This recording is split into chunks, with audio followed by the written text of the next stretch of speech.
Chess. Tingnan niyo itong game na to, parang teleserye sa bilis ng mga pangyayari.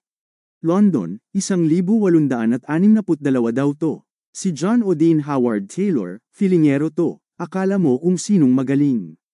Tapos yung kalaban niya, si NN lang ang pangalan. Siguro natakot ibigay ang buong pangalan dahil sa kahihiyan na mangyayari. Okay, opening pa lang, isa, E4, E5, 2. Kabayo F3, kabayo F6, standard pa. Tapos itong si Taylor, 3. Bishop C4, filingero talaga, gustong tirahin agad yung weak spot. Aba, itong si NN, nagpanggap na mangmang, kinain yung pawn. 3. Kabayo kain E4. Ayos, libre, siguro sa isip niya. Pero wait lang, biglang 4, kabayo C3, kabayo C5. Yung kabayo ni NN, parang naligaw. Tapos, boom. 5, kabayo kinain E5. Sinacrifice yung knight. Ano ba yan? Siguro nasabi ni NN. Pero teka muna, dyan palang nagsisimula ang kalokohan. 5, F6, sinubukang paalisan yung knight. Pero mga kababayan, humanda na kayo.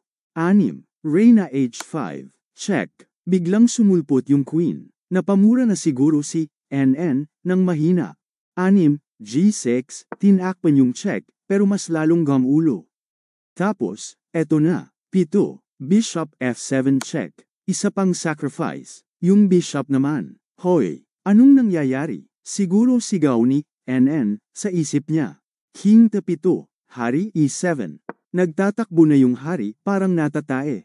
Sound of someone running comically fast.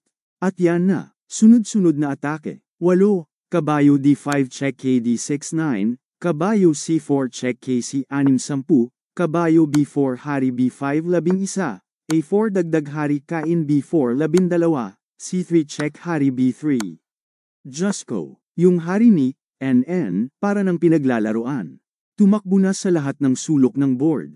Para siyang bata na hinahabol ng aso.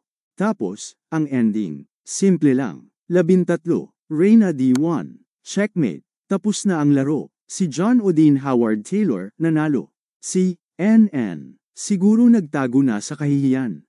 Hay naku, chess nga naman. Minsan, parang komedya.